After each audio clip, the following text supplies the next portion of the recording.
Guys, magpapalit tayo ng pipe. Babalik na natin sa stock. Sound check muna tayo.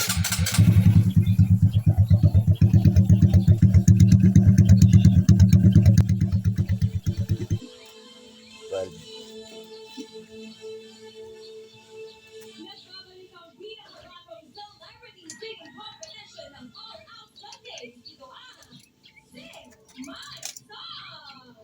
Inihandog ng All Out Sundays ang pinaka-exciting na singing contest tuwing linggo ng hapon. Ito ang Sing My Song! Every week, bibigyan ng isang OPM icon at ang kanyang mga hit songs. Tatlong singing celebrities ang magsasalpukan at bibigyan ng bagong flavor ang mga awit ng ating favorite icon for the week. oh, Singing competition. Mula sa tatlong maglalaban, isa lang ang mananali. Sino ang angat at sino ang mag-iiwan ng marka sa entablado? At ang mananalo bawat linggo, pasok na sa semifinals. so natanggal na natin. Maharap pa rin pa pang weekly Ito na lang. winners. This is Sing My Song. 12 punto. Ngayong hapon, ipagmamalaki natin ng isang tunay na icon ng original Filipino music, Miss Kula Desma. With a career spanning decades, her distinct voice and style has led to timeless hits. At napakaraming awards with here in the Award Phenomenal 1989. So, Miss Kula, yung mga sumagat ng celebrity singers natin today.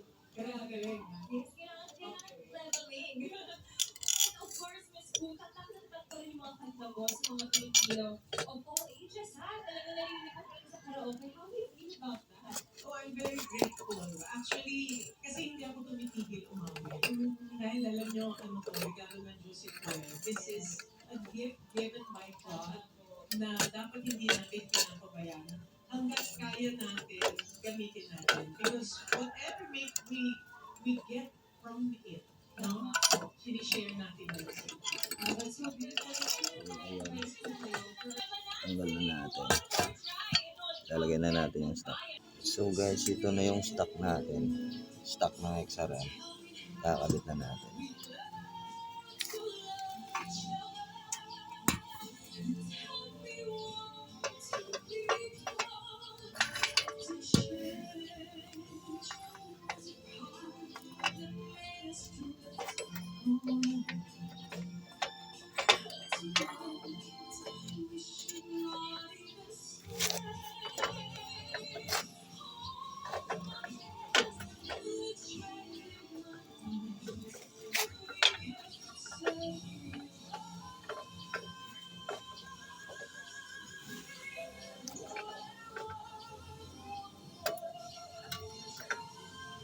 Pero wait, tanungin natin si Miss Koo. Kamusta ang performance ni Hannah, Miss Koo? Ang galing. Pwede mo magbigay ng comment? Yes, go ahead, Miss Koo. Actually, yung last part, yung middle part, after the first part, almost perfect. Yung first part lang, medyo kailangan pa ng konting, ano pa, power pa ng konti. It doesn't have to be that soft. But you have such a beautiful voice. Thank you po. Coming to the one and only Miss Koo. At saka ano, kung masyadong gandahan, kasi kung mataog mo ako. Matalubugan. Oo. Ang ganda. So beautiful. Really. Thank you so much, Miss Koo. And thank you, Hannah. We really enjoyed your performance. Pero wait, merong lalaban sa'yo. Ito naman ang nangangakong yayarigin niya ang tanghali nating lahat with his amazing performance. Guys, kumapit kayo. Mas maliliwanag sa Grammys siya sa Awit Award dahil siya ang pinaka-successful na second placer ng isang singing contest sa Kinain niyo ba yun? Na eventually ay sumakses bilang first placer sa PUP. Ladies and gentlemen, Beto Sumaya!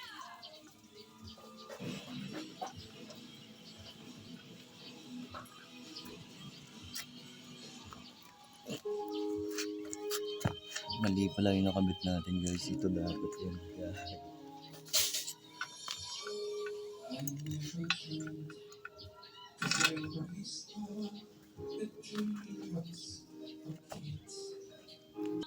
So ayun guys, na ikabit na natin lahat.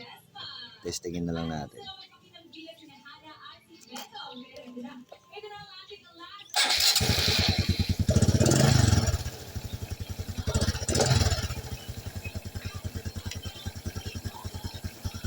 Okay na.